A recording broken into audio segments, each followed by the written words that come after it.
Être éducateur, éducatrice, c'est une carrière qui vous interpelle, mais vous ne savez pas trop par où commencer. Quelle formation aller chercher? Ou peut-être faites-vous déjà partie du réseau, soit en petite enfance ou en scolaire, mais vous aimeriez aller chercher la reconnaissance exigée ou tout simplement augmenter le bagage de vos connaissances. Alors, mon nom est Sandra Mathieu. Je suis fondatrice de VIP de l'éducation. Je suis enseignante de l'AEP en service de garde en milieu scolaire, spécialiste de contenu pour le programme de l'éducation, ainsi que coach en relations familiales et technicienne en service de garde. Alors, c'est un plaisir pour moi ce matin de vous faire une courte présentation qui, je le souhaite, répondra au maximum de questions que vous vous posez pour peut-être faire une réorientation de carrière dans ce beau réseau de l'éducation. Et je vous entends déjà pour ceux et celles qui sont dans le réseau dire « Ouf, beau réseau, faudrait en reparler, peut-être pas. » Eh bien, moi, oui, je vous dis, et je vais toujours valoriser cette profession d'éducateur-éducatrice parce que les enfants, non seulement ont besoin de vous, mais il y a des gens dévoués et engagés qui sont essentiels au réseau de l'éducation. Alors, suivez-moi, je vous fais cette courte présentation et n'hésitez pas à m'écrire et à rejoindre le lien et surtout, devenir membre de VIP de l'éducation du groupe Facebook où vous pourrez au fil du temps avoir un paquet d'informations. Inscrivez-vous à notre infolettre aussi et une belle formation s'en vient. J'aurai la chance de vous en reparler dans ma présentation, mais une belle formation s'en vient pour les gens du domaine de l'éducation comme éducateur, éducatrice. Alors, on se retrouve pour cette présentation. Donc, alors, je vous retrouve pour cette courte présentation qui, comme je vous le disais précédemment, je souhaite qui vous donnera le maximum d'informations pour rejoindre, en fait, le réseau de l'éducation. Alors, devenir éducateur, éducatrice, quelle formation est la mieux adaptée pour moi? Et non seulement nous allons voir qu'est-ce qui est mieux adapté pour vous si vous n'êtes pas déjà dans le réseau, mais on va jaser un petit peu de qu'est-ce qui pourrait être intéressant pour vous. Alors, de la formation reconnue à la formation continue, quelle est la différence? Donc, la formation reconnue, c'est vraiment la formation que vous allez devoir aller chercher auprès d'organisations, auprès d'instituts d'enseignement, je m'excuse, reconnus par le ministère. Alors, vous savez que pour être éducateur, éducatrice dans le réseau, vous devez avoir les formations reconnues par le ministère. La formation continue, tant qu'à elle, qu'est-ce que c'est? Ben, c'est un coup que vous êtes reconnu pour vos formations et j'aurai la chance d'en jaser aussi avec vous un petit peu plus loin par rapport à l'expérience. Donc, la formation continue, c'est une démarche personnelle où vous allez aller chercher vraiment une complémentarité à ce que vous avez déjà appris à la base. Alors, vous savez, tout va très vite, le milieu de l'éducation va très très vite et je disais d'emblée à ma présentation, il y a des gens qui doivent me dire le réseau de l'éducation, pas certaine que c'est extraordinaire comme choix de carrière, bien oui, et vous savez ce qui peut faire la grande différence, c'est la formation continue et j'aurai la chance de vous en reparler. Donc, le programme aujourd'hui, en fait, ce que je veux apporter ce matin, c'est qu'à l'issue de cette séance d'information-là, vous allez avoir une meilleure compréhension sur la profession tout d'abord et sur la formation et vraiment là, toutes les informations qui vont vous orienter vers votre choix de carrière. Alors, nous verrons le profil de l'éducateur et de l'éducatrice. Qu'est-ce que c'est? C'est beau vouloir entrer dans le réseau, mais moi, comme personne, comme individu, est-ce que j'ai les qualifications, les compétences que j'ai besoin pour non seulement apporter un service qui va être de qualité, mais aussi pour être bien dans ce que je vais faire. Ensuite de ça, les différents ministères et les différents milieux. Alors, vous savez, le milieu de l'éducation, le réseau de l'éducation, c'est quand même très grand, très vaste. Et ce n'est pas régi par les mêmes ministères, qu'on soit en scolaire ou en petite enfance. Alors ça, on va le voir. Les critères d'embauche aussi, les formations disponibles et les critères d'admissibilité, ainsi que comment finalement faire un choix éclairé. Donc, tout d'abord, les ministères au niveau de l'éducation. Alors, on a le ministère de la Famille qui régit vraiment la petite enfance. Alors, si on s'adresse aux 0-4 ans là, ou 5 ans, dépendamment des choix de la familiale, mais c'est le ministère de la Famille qui va être, dans le fond, répondant de tous ces services-là. Pour ce qui est du scolaire, alors dès qu'on tombe dans la prématernelle, 4 ans, 5 ans, jusqu'au niveau de scolarité collégiale, on parle du ministère de l'Éducation et de l'enseignement supérieur. Ensuite de ça, au niveau du profil de l'éducateur, éducatrice, et ça, je veux vraiment prendre le temps avec vous de voir chacune de ces étapes-là, pas étapes, mais plutôt degrés, je dirais. Alors, pour être éducateur, éducatrice, ben tout d'abord, comme dans n'importe quelle autre profession, vous devez posséder les qualités nécessaires, et ça, on va les voir un petit peu plus loin.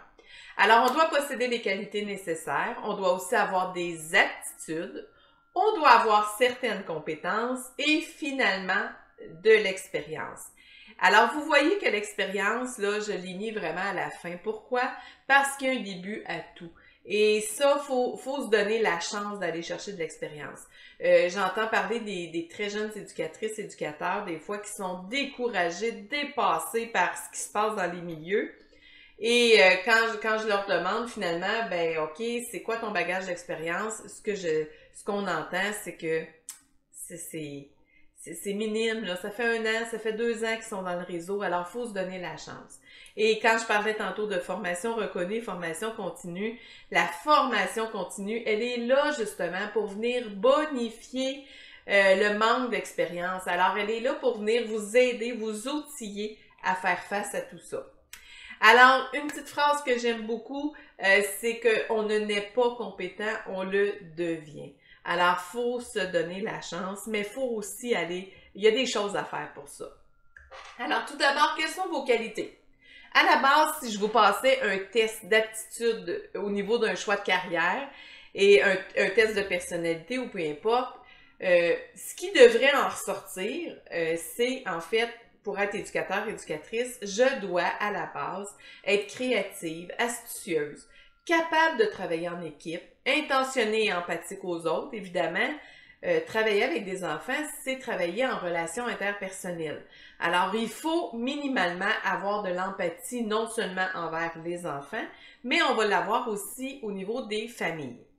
Ensuite, être organisée et ordonnée, compréhensive, facilité à communiquer, être engagée et dynamique, ponctuelle, assidue, avoir un sens des responsabilités, évidemment, et la capacité de prendre de l'initiative.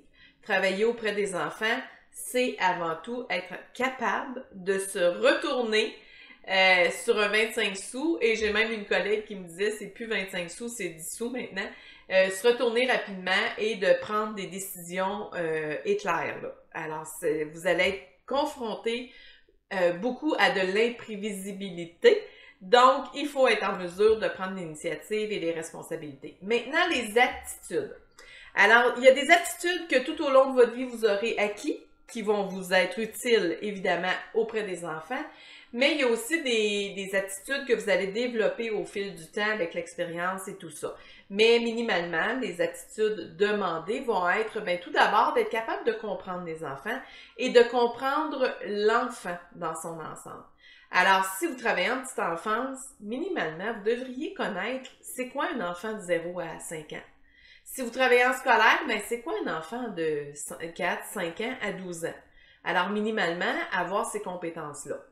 Ensuite, avoir la capacité à placer l'enfant au centre de ses préoccupations. Ça aussi, c'est important. Vous êtes là pour les enfants. Et ça, au fil, vous allez voir, là, si vous vous inscrivez à mon infolette, si vous vous inscrivez à mon groupe Facebook, à tous les groupes qu'on va avoir ou aux formations que je vais offrir aussi, vous allez voir qu'on va en parler vraiment beaucoup de toutes ces aptitudes-là. Ensuite, capacité à améliorer l'image et l'estime de soi chez les enfants. Alors, on est là pour les valoriser, nos petits cocos. Il y a des enfants qui sont dans des milieux, dans des environnements qui sont pas nécessairement favorables à la stimulation et tout ça. Alors, ça prend des gens qui sont dévoués pour le faire. Avoir l'habileté à stimuler le développement des qualités morales chez l'enfant, la capacité à communiquer efficacement, la capacité à établir des liens significatifs, la capacité à utiliser des techniques d'intervention positive, la capacité à planifier, organiser et animer des activités de qualité et de les évaluer, la capacité à concevoir et à mettre en œuvre un système de sécurité et la capacité à encourager à développer des habiletés et des compétences. Alors, toutes ces aptitudes-là et ces compétences-là qu'on va vous demander de développer dans le contexte de votre travail, évidemment, vous allez les apprendre dans les formations reconnues, les formations de base. Mais retenez ça, à la toute fin, je vais vous parler d'une formation qui s'en vient chez VIP de l'éducation et ça fera partie du programme de formation d'aller chercher vraiment au cœur des objectifs de chacun de ces points-là. Nous allons les travailler avec VIP de l'éducation. Alors, ça fera partie de la formation continue parce que nous allons vraiment aller au cœur là, des outils nécessaires. Ensuite de ça, on parlait de compétences. Alors, quelles sont les compétences de l'éducateur-éducatrice? Bien, tout d'abord, c'est d'être en mesure de planifier. Alors, de concevoir des activités et qui vont viser, évidemment, le développement global chez l'enfant. Ensuite, ça va être d'organiser. Alors, les activités en tenant compte des intérêts et des besoins. Ça va être d'animer des périodes de prise en charge, des groupes d'enfants. Ça va être d'évaluer aussi les activités de groupe, de sous-groupe et individuelles. Ça va être de stimuler les dimensions affectives, physiques, motricité, sociale, morale, cognitive et langagière. Ça va être de travailler aussi en étroite collaboration avec les parents, évidemment, et avec tous les intervenants du réseau d'éducation. Et finalement, ben, on parle de nettoyer, on parle de tout ce qui est hygiène et propreté des lieux. Ça relève aussi des tâches et des responsabilités de l'éducateur et de l'éducatrice. Maintenant, mon expérience. Et ça, on pourrait en parler pendant longtemps, mais je tiens quand même à l'inclure dans ma présentation parce que beaucoup de gens vont me dire « Ouais, mais moi, j'ai de l'expérience, j'ai eu des services de garde à la maison, ça fait longtemps que je fais des remplacements comme surveillante d'élèves, que... » OK, alors on va aller en parler de l'expérience, c'est quoi? Alors, tout d'abord, vous travaillez dans le domaine de l'éducation. Votre expérience vaut assurément quelque chose, mais quoi? Alors, c'est là qu'on va avoir la distinction entre les genres de formation qui vous sont accessibles. Alors, dans un premier temps, il va être important de prendre un recul et d'évaluer vraiment votre cheminement professionnel que vous avez fait jusqu'à maintenant. Et pour ça, ben, vous allez devoir répondre à des questions. Et moi, je vous dirais que si, en toute honnêteté, vous arrivez à répondre à ces questions-là, ça va vous emmener vraiment au bon endroit dans les formations que je vais vous expliquer tantôt. Alors, tout d'abord, en combien de temps peut se mesurer mon expérience, soit en petite enfance, soit en scolaire? Parce qu'il y a des gens, des fois, qui vont venir nous voir, qui vont dire « Ben moi, j'ai eu un service de garde à la maison pendant 15 ans, et là, je veux faire le pont. Je veux m'en aller en scolaire, je suis tannée de la petite enfance, ou bon, peu importe. Je veux avoir les conditions de travail du milieu scolaire, les vacances d'été et tout ça. » OK, alors maintenant, est-ce que vous jugez vraiment pertinent que votre expérience en petite enfance va être favorable en scolaire? Dans le sens que travailler en petite enfance, c'est vraiment différent du scolaire. Moi, je vous dirais que c'est, au niveau du contexte de travail, c'est deux mondes séparés. En petite enfance, il y a beaucoup le petit côté maternel, le petit côté protection de l'enfant, le petit côté... On arrive en scolaire où, mon Dieu Seigneur, les enfants s'expriment vraiment très bien, autant négativement que positivement, autant avec de la politesse que de l'impolitesse. Il y a le contexte de l'environnement, de l'école, il y a l'équipe école à prendre en considération, les codes de vie, le milieu syndical aussi. Alors, c'est vraiment deux mondes à part, je vous dirais. Alors, est-ce que, si vous voulez vous faire reconnaître l'expérience en petite enfance, vous pensez vraiment qu'elle va être valable en scolaire? Et je vais vous en parler tantôt au niveau de la formation. Ensuite de ça, en quoi se résume mon expérience dans ma description de tâches? Alors, si vous étiez surveillante d'élèves et que vous voulez aller vous faire reconnaître comme éducatrice, il y a des tâches qui ne sont pas les mêmes. Alors, c'est pas parce que vous étiez déjà dans le milieu scolaire que vous avez nécessairement ce qu'il faut et l'expérience pour vous en aller en service de garde scolaire. Encore là, on va le voir tantôt. Est-ce que mon expérience de travail m'a permis de travailler auprès de tous les groupes d'âge d'enfants? Alors, est-ce que je suis allée faire du remplacement dans une école pendant 2 ans, mais j'avais seulement des premières années? Est-ce que je vais être capable de faire ma planification d'activités autant chez les premières années que chez les grands de 9, 10, 11 ans? Alors, ça aussi, il faut se questionner. Quelles sont les formations acquises qui justifient la bonification de mon expérience? Alors, est-ce que, et là, c'est là que je vous parle de formation continue, est-ce que vous avez été vous former pendant toutes les années où vous avez travaillé auprès d'enfants? Et ça m'amène à faire une petite tranche de vie. J'ai assisté à une conférence un jour d'un formateur, j'ai pas son nom, mais peut-être ça reviendra à un moment donné, qui lui posait la question, puis j'ai trouvé ça extraordinaire comme question. Il demandait, si vous me dites que vous avez 20 ans d'expérience, est-ce que vous avez vraiment 20 ans d'expérience que vous avez bonifié par de nouvelles connaissances? Ou vous avez 20 ans d'expérience dans un domaine où vous vous êtes assis dessus et que vous vous êtes dit, bon, moi je vais faire la même chose tout le temps. Alors là, ça veut dire que vous n'avez pas 20 ans d'expérience. Vous avez 20 fois 1 an d'expérience peut-être. Parce que comme je vous disais, dans le réseau de l'éducation, il faut aller bonifier nos connaissances. Il faut aller chercher des nouveaux outils. Il faut avoir l'ouverture d'aller modifier des fois même nos valeurs personnelles. Alors si vous faites la même chose au bout de 20 ans que vous faisiez à votre première année, c'est pas nécessairement une expérience acquise. Hein? Vous avez été là, vous avez été en poste, vous avez occupé un poste, mais vous n'avez pas été chercher une expérience supplémentaire pour améliorer, dans le fond, vos conditions de travail et les conditions des enfants. Alors, c'est la question à vous poser. Est-ce que parmi mes 10, 15, 20 ans que j'ai fait en éducation, est-ce que je suis allée bonifier mes connaissances? Ensuite, suis-je en mesure de répondre à chacune des compétences demandées dans les différents milieux? Parce que vous allez voir, c'est beau aller faire une reconnaissance d'acquis avec la RAC, qu'on appelle dans le domaine de l'éducation, mais est-ce que vraiment vous croyez avoir toutes ces compétences-là pour la compléter? Ou il serait peut-être mieux de prendre quelques heures et aller vous former pour aller chercher ce qui vous manque. Et finalement, est-ce que mon expérience se situe plus au niveau de la petite enfance ou du scolaire? Alors, c'est à vous de voir avec ça. Si vous avez fait moitié-moitié, autant un que l'autre, ben à ce moment-là, vous pourriez être reconnu autant en petite enfance qu'en scolaire. Maintenant, les différents milieux de garde au Québec, alors il y en existe quelques-uns.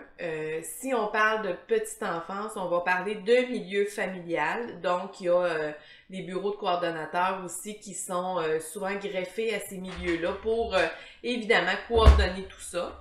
Il y a les garderies non subventionnées. Alors, c'est les garderies privées qu'on appelle, qui peuvent avoir 80 places au permis, mais qui n'auront pas, les parents n'auront pas la subvention du gouvernement avec le tarif journalier. Il y a aussi les garderies subventionnées. Donc, nous sommes encore dans la garderie privée, mais cette fois-ci, elle est subventionnée avec le tarif journalier offert par le ministère. On a les centres de petite enfance qui sont vraiment, si je peux dire, propriété du ministère, du gouvernement. Je veux pas jouer sur les mots, je voudrais pas dire des mauvaises informations, mais c'est vraiment là sous la gestion d'une direction d'établissement et tout ça que le centre va être administré. Et finalement, il y a les services de garde en milieu scolaire qui, eux, sont dans les institutions d'éducation du Québec. Ensuite, les référentiels des compétences. Alors, qu'est-ce que c'est les compétences qu'on va vous demander ou qu'est-ce que c'est le contenu du programme pour être reconnu, en fait, au niveau du ministère de l'Éducation?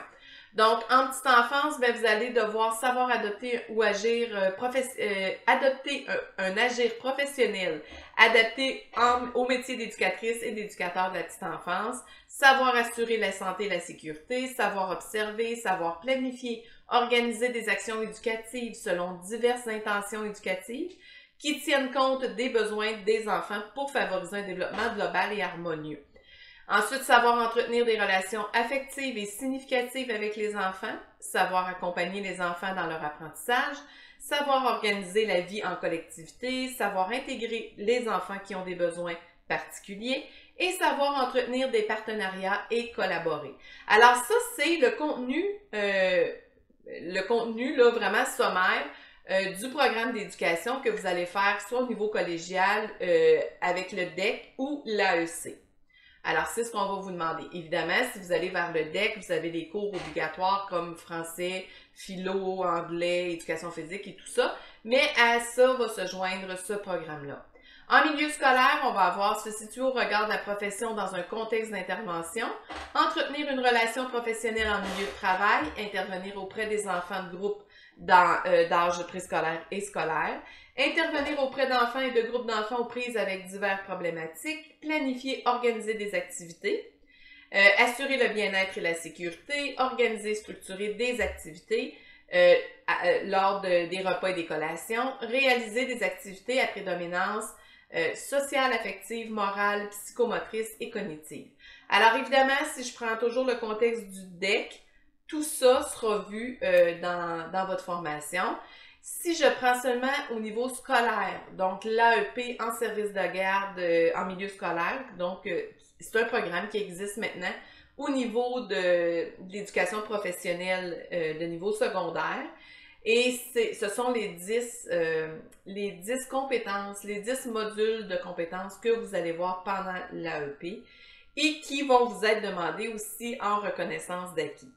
Alors, je vais rapidement, là, parce que je pourrais prendre, si vous voulez avoir la présentation par la suite pour prendre le temps de tout lire ça, je pourrais vous l'envoyer. Vous aurez seulement à m'écrire via mon courriel et je pourrais vous l'envoyer. Mais bref, c'est ce qu'on va vous demander pour travailler dans le milieu de l'éducation. Maintenant, au niveau des critères d'embauche, actuellement, vous savez, dû à la grande pénurie de personnel, il y a beaucoup d'assouplissements qui ont été faits au niveau de la petite enfance provisoirement. Alors ça veut dire que éventuellement, est-ce que ça va changer, est-ce que ça va redevenir ce que c'était peut-être? Mais pour l'instant, vous avez la chance, si vous voulez rentrer dans un programme ou vous voulez rentrer dans le réseau, d'être vraiment sous l'assouplissement là, actuel. Alors, pour l'instant, et je dis bien pour l'instant, il n'est plus nécessaire d'avoir en poche un DEC pour être considéré qualifié. Alors, maintenant aussi, le ratio en petite enfance, avant, c'était 2 personnes qualifiées pour 3. Donc, ce qui veut dire que sur une équipe de 3 éducatrices ou éducateurs, seulement une personne ne pouvait ne pas être qualifiée. Maintenant, c'est une personne qualifiée sur 3. Après 1 an de DEC, alors là, vous savez, le programme du DEC, c'est 3 ans. Seulement après 1 an, l'étudiante ou l'élève pourrait venir prêter main forte au réseau de l'éducation et être reconnu qualifié. On va voir plus tard qu'est-ce que ça donne d'être qualifié ou non. C'est la même chose pour une personne qui détient un AEC ou un certificat universitaire dans le domaine de l'éducation. Cette personne-là va être reconnue qualifiée. Alors, c'est un gros plus, là. Vraiment, si vous pensez, là, si vous songez à être dans le milieu de l'éducation en petite enfance, ben c'est un saut à faire, là. C'est le moment. Par contre, je mets un point d'interrogation parce que je n'ai pas vraiment la réponse, mais si je pouvais vous donner un conseil, moi, je vous dirais, poursuivez tout de même vos études, là. Arrêtez pas parce que vous êtes à votre première année de DEC et que vous êtes reconnu. Arrêtez-vous pas là dans vos études, poursuivez votre DEC. Vous allez peut-être avoir l'occasion de pouvoir étudier, faire une conciliation travail, famille et tout ça, études, mais ne lâchez surtout pas parce qu'il n'y a rien qui dit qu'un jour ça ne reviendra pas. les critères d'embauche. Et là, ben, vous allez être déçu de ne pas avoir poursuivi vos études ou ça va être un retour à faire qui pourrait être plus ou moins intéressant. En milieu scolaire, ben, il faut être titulaire d'un diplôme de 5e secondaire ou d'une attestation d'équivalence de niveau secondaire. Donc, pour l'instant, c'est comme ça. Être titulaire d'un cours de secourisme incluant la formation sur la gestion des réactions allergiques sévères. Alors ça, c'est vraiment les critères d'embauche. C'est indiscutable. Là. Ça vous prend ça. Évidemment, au niveau du cours de secourisme en petite enfance, c'est la même chose. Là. Vous avez besoin de votre carte de secourisme. Et finalement, avoir l'AEP en service de garde scolaire pour être titulaire d'un poste. Encore là, moi, ce que je vous dis, c'est informez-vous à votre centre de service scolaire de votre région. Ça pourrait peut-être être différent d'un centre à l'autre. Alors, prenez, parce que des fois, c'est des ententes syndicales, alors prenez vraiment le temps d'aller vous informer sur qu'est-ce que c'est les critères d'embauche. Maintenant, être qualifié ou non, ou la reconnaissance d'acquis, c'est quoi la différence? Alors, tout d'abord, en petite enfance, si je suis non légalement qualifié, ben, vous allez avoir plus d'échelons à gravir, mettons, pour atteindre le salaire maximum. Ensuite de ça, ça pourrait donner une diminution de postes offerts aussi, parce qu'évidemment, les centres de petite enfance, ou peu importe le domaine de la petite enfance, vont favoriser des fois peut-être la qualification. Alors, ça pourrait nuire, dans le fond, à votre recherche d'emploi. Ensuite de ça, obtenir une permanence plus rapidement. Donc, si vous êtes qualifié, ça pourrait arriver plus rapidement. Et évidemment, moins de stabilité. Si vous n'avez pas de reconnaissance, ben c'est sûr que un conseil d'administration, par exemple, d'un centre de la petite enfance pourrait peut-être dire ben nous, on recherche plus des éducatrices qualifiées. Alors, ce qui veut dire que les qualifiés auraient la priorité sur celles qui ne le sont pas ou ceux qui ne le sont pas. En milieu scolaire, ben vous allez tout simplement pouvoir faire des remplacements. Alors, vous ne pourrez pas être titulaire d'un poste. Et encore là, il faut voir selon votre centre de service scolaire, mais normalement, quand tout va bien, qu'il n'y a pas de pénurie de personnel, ça pourrait être la seule option que vous avez, faire juste des remplacements. Être légalement qualifié, c'est quoi? Ben, en petite enfance, vous allez atteindre le niveau d'échelle salariale plus rapidement. Vous allez bénéficier des avantages peut-être de l'employeur. Vous pouvez obtenir votre permanence plus rapidement et la possibilité peut-être de promotion. Vous savez, des fois, moi j'ai connu des années en petite enfance où à un moment donné, ils ont ouvert des postes de coordonnatrices qui étaient des personnes ressources pour les milieux familiales. Ensuite de ça, ça pourrait être des conseillères pédagogiques.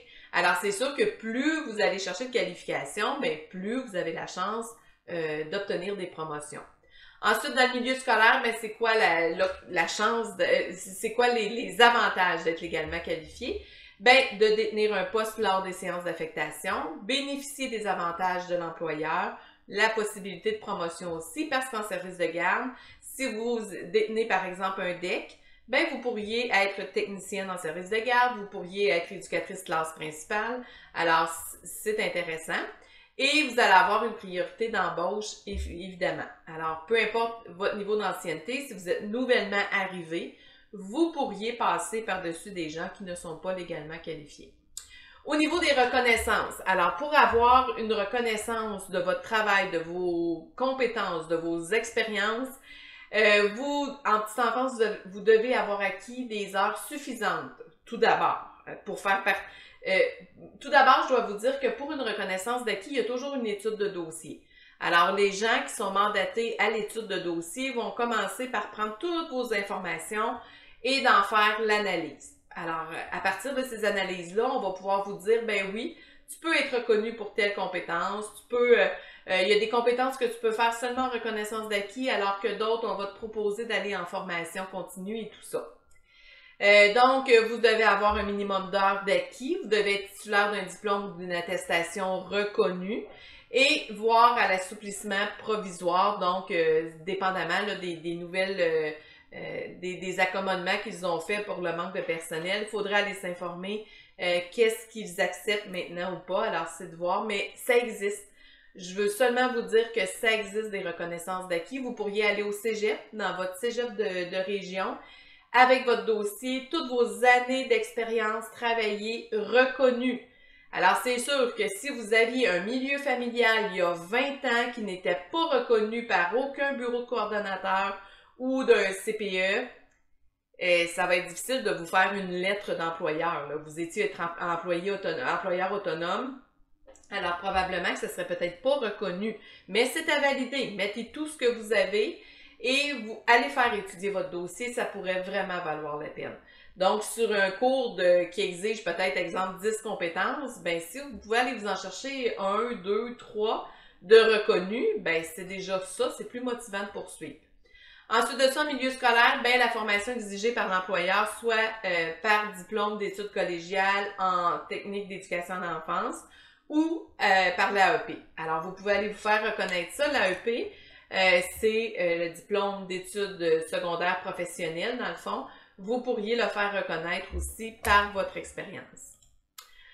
Ensuite de ça, les formations qui sont disponibles à vous, ben vous avez toujours les attestations d'études collégiales. Ça, c'est l'AEC. Vous avez le diplôme d'études collégiales qui est le DEC, le DEC. Vous avez la reconnaissance des acquis au collégial qui se fait aussi. Alors, c'est intéressant d'aller vous informer. Il y a l'attestation d'études professionnelles en milieu de garde scolaire qui est l'AEP. Vous pouvez aussi vous faire reconnaître pour l'AEP et évidemment, vous avez les formations universitaires. Et là, je lève un drapeau pour les formations universitaires. Faites attention, allez vraiment voir avec l'employeur qu'est-ce qu'il exige. Et là, je vous compte une autre petite tranche de vie personnelle. J'avais des formations universitaires en pédagogie, j'en avais en psychologie.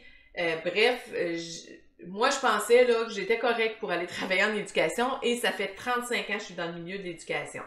Donc, à l'époque où j'ai commencé à être technicienne et tout ça, je me disais, mon Dieu, mon bagage, j'ai suffisamment. Et non, ça prenait absolument le DEC en éducation à l'enfance pour avoir le poste de technicienne.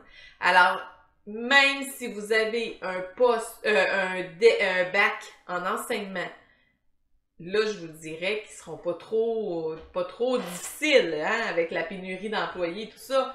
Mais quand même, informez-vous si votre bac est reconnu pour être titulaire d'un poste, exemple. Parce qu'il y en a des gens, j'en ai vu où je vois beaucoup d'étudiantes dans le bac universitaire qui viennent travailler en service de garde. Mais malheureusement, le bac n'était pas reconnu pour être titulaire d'un poste. Alors, informez-vous encore là.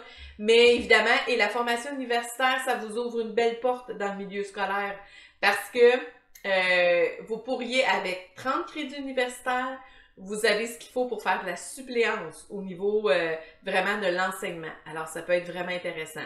Et ce, peu importe dans quel domaine du bac que vous êtes, avec 30 crédits universitaires, vous pourriez faire de la suppléance.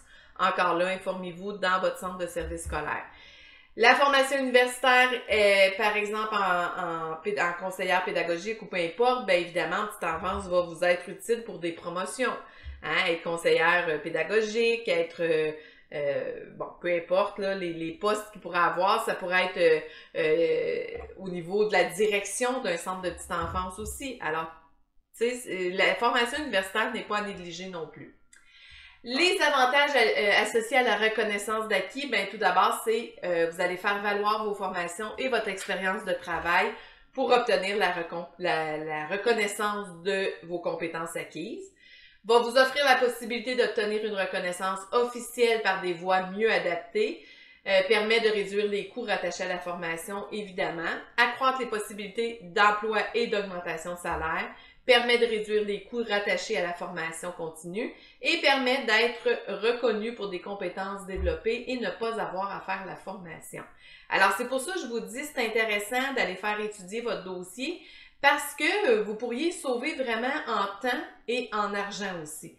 Alors, n'hésitez pas, ça se pourrait qu'on vous dise non, c'est pas vraiment ce qu'on recherche malgré un CV intéressant, c'est pas vraiment les compétences qu'on recherche. Mais je pense que ça vaut la peine d'aller le faire. Évidemment, je vous ai mis les échelles salariales dans les différents milieux par rapport aux qualifiés et non qualifiés. Alors, on n'en fera pas, j'en ferai pas l'explication de chacune des échelons, mais vous pouvez voir que au niveau des qualifiés, il y a moins d'échelons à gravir que les non qualifiés et le salaire est plus intéressant aussi. Alors, au final, il y a une différence là de 3 et plus, là, presque 3 alors c'est quand même de l'heure. Alors, c'est quand même considérable. Alors ça, je voulais vous le mettre pour que vous sachiez, c'est un autre gros avantage à aller chercher. Ensuite de ça, au niveau l'échelle salariale au niveau scolaire, c'est le même pour tout le monde. La seule chose, c'est que si vous arrivez qualifié, vous allez sauter beaucoup d'étapes, beaucoup d'échelons en commençant. Alors, je pense que chaque année de scolarité, chaque attestation, diplomation, vous emmène à des nouveaux échelons. Alors, vous pourriez vous entrez dans le milieu scolaire, c'est votre première année, mais parce que vous avez un bagage de reconnaissance, ben vous passez déjà peut-être à l'échelon 5, 6, 7, dépendamment de ce que vous apportez dans votre dossier. Maintenant, comment faire un choix éclairé? C'est pas compliqué. La question que je vous dirais, ce que vous devez vous poser comme question, c'est qu'est-ce que je veux faire? Qu'est-ce que je peux faire? Et qu'est-ce que je dois faire? Alors, qu'est-ce que je veux faire? C'est vous. Soyez franche avec vous. Faites l'auto-évaluation de ce que vous avez acquis jusqu'à maintenant, de ce que vous souhaitez pour votre avenir. Alors, c'est quoi vous voulez faire? Améliorer vos qualités de travail? Vous voulez rejoindre le réseau de l'éducation qui vous entendez parler depuis un certain temps que c'est l'enfer et vous sentez que vous avez quelque chose à apporter là. Vous êtes une maman, vous avez eu vos enfants, vous avez gardé toute votre vie. C'est comme les infirmières, hein, avec la COVID et tout ça, combien de gens se sont dirigés dans le domaine de la santé? Pourquoi? Parce qu'ils sentaient qu'il y avait quelque chose à apporter.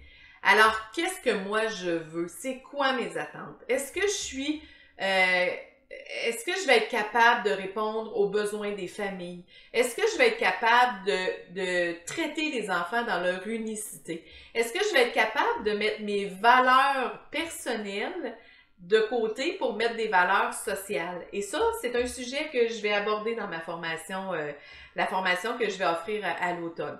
Alors tout ça, on se questionne au début, on fait le point sur qu'est-ce qu'on souhaite.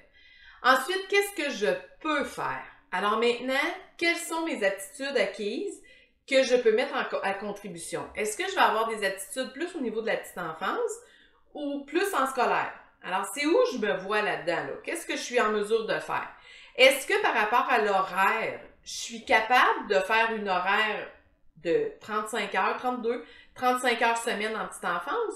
Ou je préfère, par rapport à ma condition familiale, à mon contexte de vie, je préfère aller me chercher des 15-20 heures en milieu scolaire qui vont me satisfaire, qui vont m'apporter un revenu et qui vont me permettre d'avoir une vie plus adéquate selon mon contexte de vie.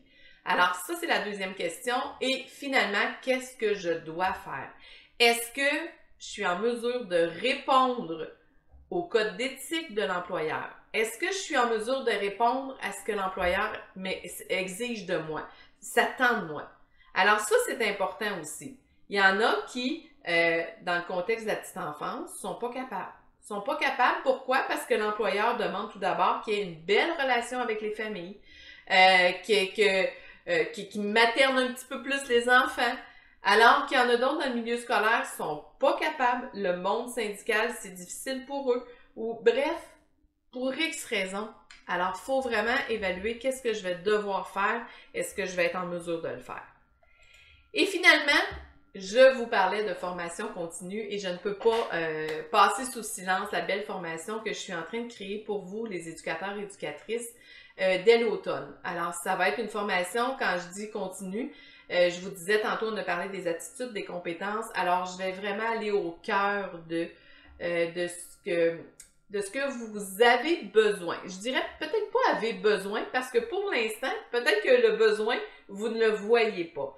Par contre, après 35 ans dans le domaine de l'éducation, je pense que je suis en mesure d'analyser, d'observer aussi les besoins, les attentes maintenant du personnel dans nos réseaux de l'éducation, que ce soit en enfance ou en scolaire.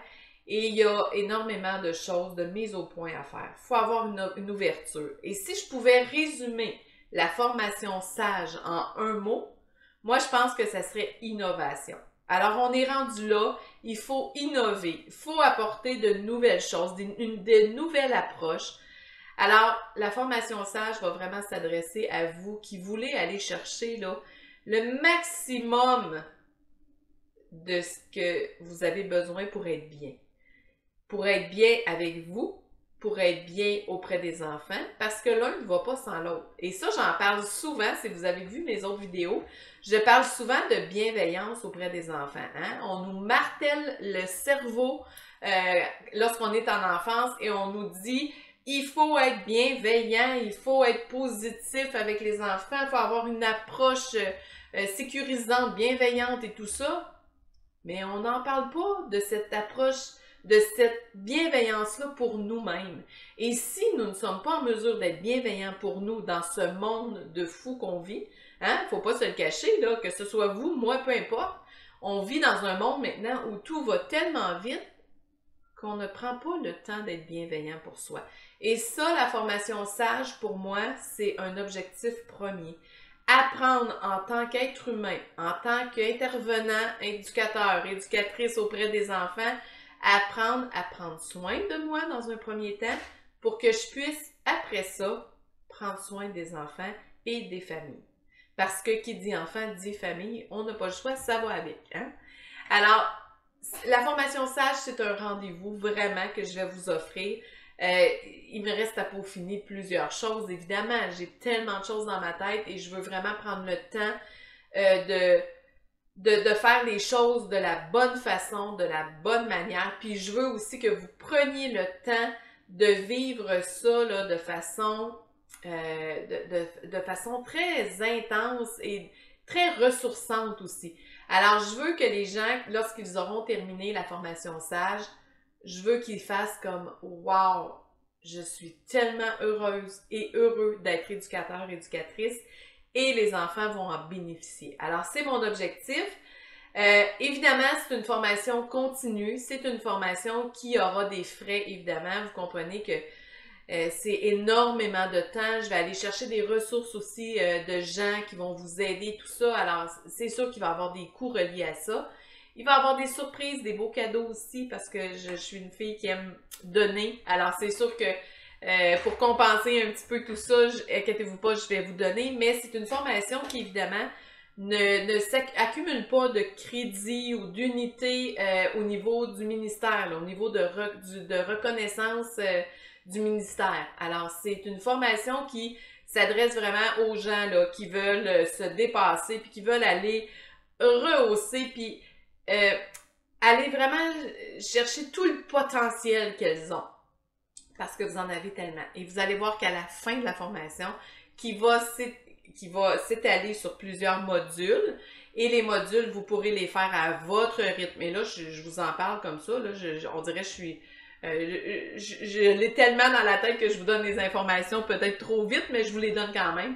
Alors, ce sera des modules que vous pourrez faire à votre rythme. Un coup, vous allez être inscrite ou inscrit, vous allez avoir accès aux modules au fur et à mesure qu'ils vont se présenter. Et vous ferez ça dans le confort de votre foyer, évidemment. Vous pourrez prendre l'hiver même, si vous voulez. Mais tout ça pour dire que c'est une formation que, moi je vous dis, vous allez vous faire un très beau cadeau. Je le souhaite, en tout cas, c'est tout ce que je souhaite. Peut-être qu'il y a des choses que vous savez déjà, peut-être, mais soyez certaine que chaque aptitude et compétence qu'on a vu tantôt, je vous emmène pas à un niveau 1 là. Alors, vous allez vraiment entrer au cœur de la compétence en elle-même et vous allez aller chercher des informations qui vont, je le souhaite en tout cas, vous aider dans votre travail et surtout vous faire apprécier votre travail. Vous savez, moi je dis toujours, pour arriver à traverser cette pénurie d'employés-là dans nos milieux, my God, il faut arrêter de dénigrer la carrière. Il faut arrêter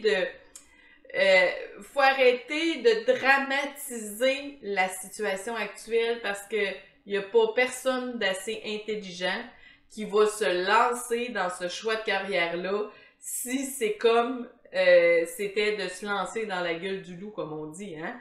Alors, si on en parle et qu'on en parle de façon juste négative, moi, je pense qu'on n'améliorera pas notre sort. Et Dieu sait, et je le répète, depuis 35 ans, je fais ça, Dieu sait qu'il y a tellement, mais tellement d'avantages à travailler auprès des enfants, c'est extraordinaire. Alors voilà, c'était la présentation qui, je le souhaite, vous a donné l'information nécessaire à vos nouveaux objectifs de carrière. Alors, je vous retrouve dans quelques minutes pour la conclusion.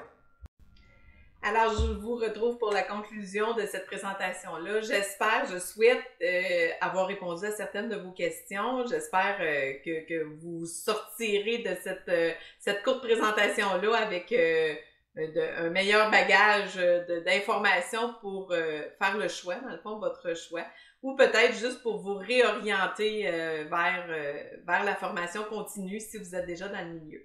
Alors, n'hésitez pas si vous avez d'autres questions, s'il y a des choses à laquelle j'ai pas répondu, que vous aimeriez avoir des réponses, n'hésitez pas à m'écrire www.vipdeléducation.com, ça me fera plaisir, et rejoignez surtout le groupe Facebook VIP de l'éducation. Alors, c'est un prochain rendez-vous. Bye bye!